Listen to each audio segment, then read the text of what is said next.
Hi hello ಎಲ್ರಿಗೂ ನಮಸ್ಕಾರ. Welcome back to my new vlog. ನಾನು ನಿಮ್ಮ ಪ್ರೀತಿಯ ಮಂಜುಳಾ. ಎಲ್ಲ ಹೇಗಿದ್ದೀರಾ? ಹೋಪ್ ಎಲ್ಲ ಚೆನ್ನಾಗಿದ್ದೀರಾ ಅಂತ ಅಂದ್ಕೊಳ್ತೀನಿ. ಇವತ್ತಿನ ವೀಡಿಯೋನ ನಾನು ಜಾಸ್ತಿ ಡ್ರ್ಯಾಗ್ ಮಾಡಲ್ಲ, ಬೇಗನೆ ವೀಡಿಯೋ ಸ್ಟಾರ್ಟ್ ಮಾಡ್ತೀನಿ. ಸೊ ಹಾಗಾಗಿ ಯಾರಾದರೂ ನನ್ನ ಚಾನಲ್ನ ಸಬ್ಸ್ಕ್ರೈಬ್ ಆಗಿಲ್ಲ ಅಂದರೆ ಬೇಗ ಹೋಗಿ ಸಬ್ಸ್ಕ್ರೈಬ್ ಮಾಡಿ. ಎಲ್ಲಿ ಹೋಗ್ತಾ ಇದ್ದೀವಿ ಏನು ಅಂತ ವೀಡಿಯೋಸ್ನ ನೋಡ್ತಾ ನಾನು ಹೇಳ್ತೀನಿ. ಆಲ್ರೆಡಿ ತಮ್ಮನೇಲಿ ನೋಡಿದ್ರೇ ನಿಮಗೆ ಗೊತ್ತಿರುತ್ತೆ ನಾನು ಯಾವ ಪ್ಲೇಸಿಗೆ ಹೋಗಿದ್ದೀನಿ ಅಂತ. ಇವತ್ತು ನಾವು ಹೋಗ್ತಾ ಇದ್ದೀವಿ ಬನ್ನೇರುಘಟ್ಟ ಝೂ ಪಕ್ಕದಲ್ಲಿರೋ ಬಟರ್ಫ್ಲೈ ಪಾರ್ಕಿಗೆ. ಹಾಗೆಯೇ ಝೂ ಕೂಡ ನೋಡ್ಕೊಂಡು ಬಂದ್ವಿ. ಅದನ್ನು ನಾನು ನೆಕ್ಸ್ಟ್ ವ್ಲಾಗಲ್ಲಿ ಅಪ್ಲೋಡ್ ಮಾಡ್ತೀನಿ. ಝೂ ಎಲ್ಲ ಹೇಗಿತ್ತು, ಅಲ್ಲಿ ಪ್ರಾಣಿಗಳೆಲ್ಲ ಹೇಗಿತ್ತು ಅಂತ ಅಂದ್ಬಿಟ್ಟು. ಸೊ ಇವಾಗ ಬನ್ನಿ ಬಟರ್ಫ್ಲೈ ಪಾರ್ಕ್ ಹೇಗಿದೆ ಅಂತ ತೋರಿಸ್ತೀನಿ. ಇವಾಗ ಬಟರ್ಫ್ಲೈ ಪಾರ್ಕಿಗೆ ಹೋಗ್ತಾ ಇದ್ದೀವಿ. ಮತ್ತು ಈ ರೂಟ್ ಬಂದು ಸಫಾರಿ ಏನಾದರೂ ನೀವು ಹೋಗಬೇಕು ಅಂತ ಅಂದ್ಕೊಂಡಿದ್ರೆ ಈ ರೂಟಿಂದ ಝೂಗೆ ಸಫಾರಿನಲ್ಲಿ ಕರ್ಕೊಂಡು ಹೋಗ್ತಾರೆ. ಸಫಾರಿಗೆ ಸಪ್ರೇಟಾಗಿ ಚಾರ್ಜಸ್ ಇರುತ್ತೆ. ಸೊ ಅದನ್ನು ನೀವು ಆನ್ಲೈನಲ್ಲಿ ಚೆಕ್ ಮಾಡ್ಕೊಳ್ಬೋದು. ಆ್ಯಂಡ್ ಇವಾಗ ಆನ್ಲೈನಲ್ಲಿ ಕೂಡ ಪೇ ಮಾಡಿಬಿಟ್ಟು ಮೊದಲೇ ಬುಕ್ಕು ಕೂಡ ಮಾಡ್ಕೊಳ್ಬೋದು ಟಿಕೆಟ್ಸ್ಗಳನ್ನೆಲ್ಲನೂ. ಸೊ ಅದನ್ನು ನೀವು ಆನ್ಲೈನಲ್ಲಿ ಚೆಕ್ ಮಾಡಿದ್ರೆ ಗೊತ್ತಾಗುತ್ತೆ ಸಫಾರಿಗೆ ಎಷ್ಟು, ಬಟರ್ಫ್ಲೈಸ್ ಪಾರ್ಕಿಗೆ ಎಷ್ಟು. ಸೊ ಎಲ್ಲ ಸಪ್ರೇಟಾಗೇ ಕೊಟ್ಟಿರ್ತಾರೆ.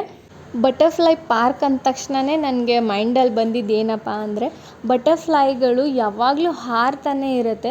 ಅದನ್ನು ಹೆಂಗೆ ಹಿಡಿದಿಡೋಕ್ಕೆ ಸಾಧ್ಯ? ಅಲ್ಲಿ ಬಟರ್ಫ್ಲೈಗಳನ್ನೇನಾದರೂ ಆರ್ಟಿಫಿಷಿಯಲಾಗಿ ಮಾಡಿರ್ತಾರೇನೋ, ಇಲ್ಲಾಂದರೆ ತುಂಬ ಹೂಗಳನ್ನ ಬೆಳೆಸಿರ್ತಾರೆ, ಹೂಗಳು ಜಾಸ್ತಿ ಇರುತ್ತಲ್ಲ, ಸೊ ಅಲ್ಲಿ ಬಟರ್ಫ್ಲೈಗಳಿರುತ್ತೆ, ಅದಕ್ಕೆ ಬಟರ್ಫ್ಲೈ ಪಾರ್ಕ್ ಅಂತ ಹೇಳ್ತಾರೆ ಅಂತ ನಾನು ಅಂದ್ಕೊಂಡಿದ್ದೆ. ನನಗೆ ಅಲ್ಲಿ ಹೋದ್ಮೇಲೆ ಗೊತ್ತಾಯಿತು ಬಟರ್ಫ್ಲೈಗಳನ್ನು ಸಾಕ್ತಾರೆ ಅಂತ ಅಂದ್ಬಿಟ್ಟು. ಅಲ್ಲಿ ತುಂಬ ಗಿಡಗಳನ್ನ ಬೆಳೆಸಿದಾರಲ್ಲ, ಸೊ ಅಲ್ಲಿ ಮೊಟ್ಟೆ ಇಡ್ತವೆ ಬಟರ್ಫ್ಲೈಗಳು. ಸೊ ಅದು ಹುಳ ಆಗಿ ಕನ್ವರ್ಟ್ ಆದಮೇಲೆ ಒಂದು ಟ್ರೇನಲ್ಲಿ ಇಟ್ಬಿಟ್ಟು ಅದು ಕಂಪ್ಲೀಟ್ ಬಟರ್ಫ್ಲೈ ಆಗಿ ಕನ್ವರ್ಟ್ ಆಗೋದಕ್ಕೆ 9 days ಏನೋ ಬೇಕು ಅಂತ ಹೇಳಿದ್ರು. 9 days ಏನೋ 10 days. ಅದಾದಮೇಲೆ ಪಾರ್ಕಿಗೆ ತೊಗೊಬಂದು ರಿಲೀಸ್ ಮಾಡ್ತಾರೆ. ಸೊ ಅದು ನಾವು ಹೋಗಿರೋ ಟೈಮಲ್ಲಿ ರಿಲೀಸ್ ಮಾಡ್ತಾಯಿದ್ರು ಬಟರ್ಫ್ಲೈಗಳನ್ನ. ಸೊ ಅದನ್ನು ಕೂಡ ನಾನು ವೀಡಿಯೋ ಕ್ಯಾಪ್ಚರ್ ಮಾಡಿದ್ದೀನಿ. ಚಿಕ್ಕದಾಗಿ ಒಂದು ವಾಟರ್ ಫಾಲ್ ಕೂಡ ಇದೆ. ಸೊ ಇಲ್ಲಿ ತುಂಬಾ ಕಲರ್ಫುಲ್ ಮೀನುಗಳು ಕೂಡ ಇದ್ದಾವೆ.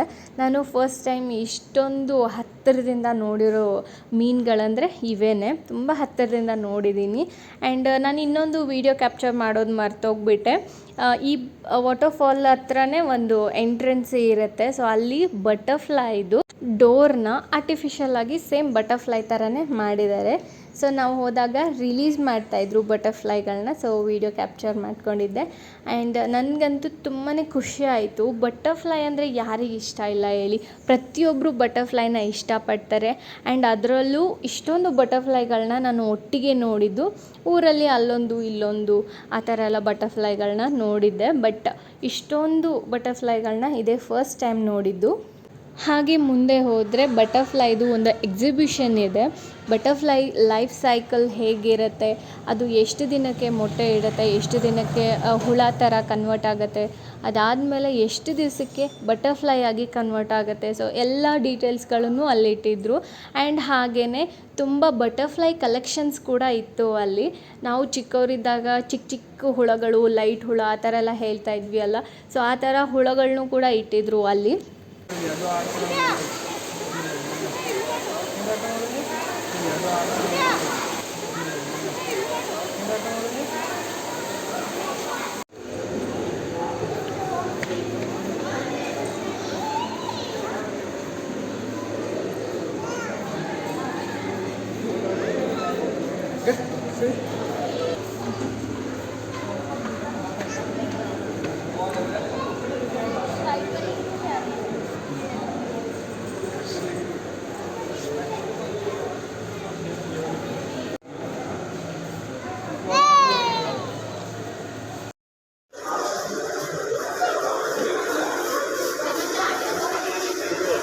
ಇವೆಲ್ಲ ಊರ ಕಡೆ ಸಿಗ್ತಾವೆ ನೋಡಿ.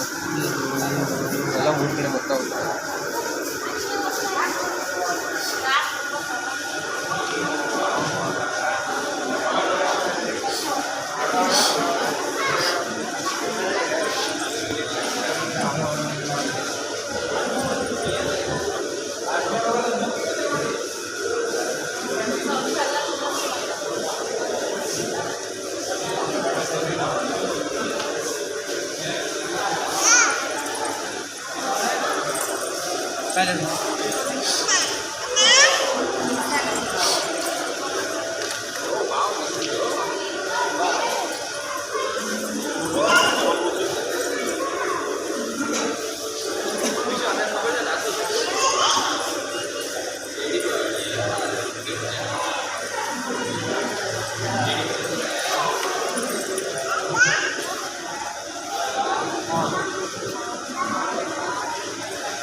हम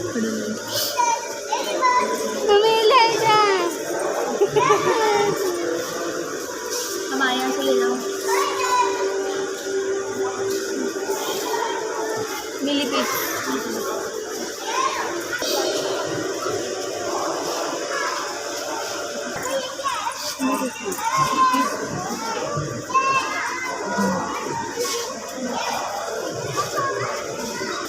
ನನ್ನ ಮಗಳನ್ನಂತೂ ಪಾರ್ಕಲ್ಲಿ ಹಿಡಿಯೋದಕ್ಕೇ ಆಗ್ತಾ ಇರಲಿಲ್ಲ.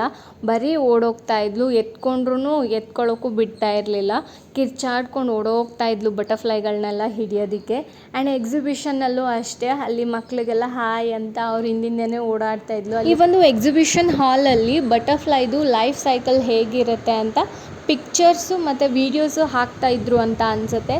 ನಾವು ಕೂತ್ಕೊಂಡು ನೋಡೋಣ ಅಂತ ಅಂದ್ಕೊಂಡ್ವಿ. ಬಟ್ ನನ್ನ ಮಗಳು ತುಂಬಾ ಓಡಾಡ್ತಾ ಇದ್ಲು, ನಮ್ಮನ್ನು ಬಿಟ್ಟು ಹೋಗ್ತಾ ಇದ್ಲು. ಸೊ ಹಾಗಾಗಿ ನಾವು ಅಲ್ಲೆಲ್ಲ ಕೂತ್ಕೊಂಡು ನೋಡೋದು ಬೇಡ ಅಂತ ಅಂದ್ಬಿಟ್ಟು ಅಲ್ಲಿಂದ ಆಚೆ ಕಡೆಗೆ ಬಂದ್ವಿ. ಇದು ಯಾರಾದರೂ ಹೋದರೆ ಕಂಪ್ಲೀಟಾಗಿ ಬಟರ್ಫ್ಲೈದು ಲೈಫ್ ಸೈಕಲ್ ಹೇಗಿರುತ್ತೆ ಅಂತ ನೀವು LED ಸ್ಕ್ರೀನಲ್ಲಿ ನೋಡ್ಬೋದು. ಎಕ್ಸಿಬಿಷನ್ ಮುಗಿಸ್ಕೊಂಡು ಆಚೆ ಕಡೆಗೆ ಬಂದರೆ ಒಂದು ಚಿಕ್ಕದು ಪಾರ್ಕ್ ಇದೆ. ಅಲ್ಲಿ ಪಾಪುನ ಆಟ ಆಡಿಸ್ತಾ ಇದೆ. ಮತ್ತು ಬಟರ್ಫ್ಲೈದು ಆಚೆ ಕಡೆ ಗ್ರೌಂಡಲ್ಲಿ, ಅಂದರೆ ನಾವು ಸಫಾರಿಗೇನು ಹೋಗ್ತಾ ಇರ್ತೀವಲ್ಲ ಆ ರೂಟಲ್ಲಿ ಪಾರ್ಕು ಸ್ವಲ್ಪ ದೊಡ್ಡದಿದೆ. ಇದು ತುಂಬಾ ಚಿಕ್ಕದು ಅಷ್ಟೇ. ಸೊ ಇಲ್ಲಿ ಪಾಪುನ ಆಟ ಆಡಿಸ್ತಾ ಇದ್ವಿ. ಪಾಪು ಅಂತೂ ತುಂಬಾ ಎಂಜಾಯ್ ಮಾಡ್ತಾಳೆ. ಆಚೆ ಕಡೆ ಬಂದಾಗ ಅವಳಿಗೆ ಸುತ್ತಾಡೋದು ಅಂದರೆ ತುಂಬಾ ಇಷ್ಟ ಆಗುತ್ತೆ. ಸೊ ತುಂಬ ಎಂಜಾಯ್ ಮಾಡ್ತಾಳೆ ಆಚೆ ಕಡೆ ಎಲ್ಲ ಬಂದರೆ. ಬಟ್ ಇವಾಗ ನಾನು 2 ಮಂತ್ಸಿಂದ ಜಾಬ್ಗೆ ಹೋಗ್ತಾ ಇರೋದ್ರಿಂದ ಅವಳನ್ನ ಎಲ್ಲೂ ಆಚೆ ಕಡೆ ಕರ್ಕೊಂಡು ಸುತ್ತಾಡೋದಕ್ಕೇ ಆಗ್ತಾಯಿಲ್ಲ. ಇವಾಗ 2 ಮಂತ್ಸಿಂದ ನಾನು ಜಾಬ್ ಹೋಗ್ತಾ ಇದ್ದೀನಿ. ಸೊ ಆವಾಗಿಂದ ಟೈಮೇ ಸಿಗ್ತಾಯಿಲ್ಲ ಎಲ್ಲಾದರೂ ಹೋಗಬೇಕು ಅಂತ ಅಂದರೆ. ಸಂಡೇ ಒಂದೇ ದಿನ ರಜೆ ಇರೋದು. ಎವ್ರಿ ಡೇ ಮಾರ್ನಿಂಗ್ 9 o'clock ಹೋಗೋದು, 6 o'clock ಮನೆಗೆ ಬರೋದು. ಮನೆಗೆ ಬಂದು ಕೆಲಸ ಎಲ್ಲ ಮಾಡಿಕೊಂಡು ಊಟ ಎಲ್ಲ ಮಾಡ್ಕೊಂಡು ಮಲ್ಕೊಳ್ಳೋ ಅಷ್ಟರಲ್ಲಿ ಟೈಮ್ ಆಗಿಬಿಡೋದು. ಸೊ ಹಾಗಾಗಿ ಎಲ್ಲೂ ಆಚೆ ಕಡೆ ಹೋಗೋದಕ್ಕೆ ಟೈಮೇ ಸಿಗ್ತಾ ಇರಲಿಲ್ಲ. ಸೊ ಈ ಸಂಡೇ ಟೈಮ್ ಮಾಡಿಕೊಂಡು ಬಟರ್ಫ್ಲೈ ಪಾರ್ಕಿಗೆ ಹೋಗೋಣ ಅಂದ್ಬಿಟ್ಟು ಹೋಗಿದ್ವಿ. ನೋಡಿದ್ರಿ ಅಲ್ವಾ ಪ್ಲೇಸ್ ಹೇಗಿತ್ತು ಏನು ಅಂತ. ನಿಮ್ಮ ಫ್ಯಾಮಿಲಿ ಫ್ರೆಂಡ್ಸ್ ಜೊತೆಗೆ ಒಂದ್ಸಾರಿ ವಿಸಿಟ್ ಮಾಡಿ ಅಂತ ಹೇಳ್ತಾ ಈ ವಿಡಿಯೋನ ಇಲ್ಲಿಗೆ ಎಂಡ್ ಮಾಡ್ತಾ ಇದ್ದೀನಿ. ಹೋಪ್ ಈ ವಿಡಿಯೋನ ಎಲ್ಲರೂ ಎಂಜಾಯ್ ಮಾಡಿರ್ತೀರ ಅಂತ ಅಂದ್ಕೊಳ್ತೀನಿ. ಈ ವಿಡಿಯೋನ ಇಲ್ಲಿಗೆ ಎಂಡ್ ಮಾಡ್ತಾ ಮತ್ತೊಂದು ಹೊಸ ವ್ಲಾಗ್ ಜೊತೆಗೆ ನಾನು ನಿಮಗೆ ಸಿಗ್ತೀನಿ. ಅಲ್ಲಿವರೆಗೂ thank you so much for watching this video. Bye.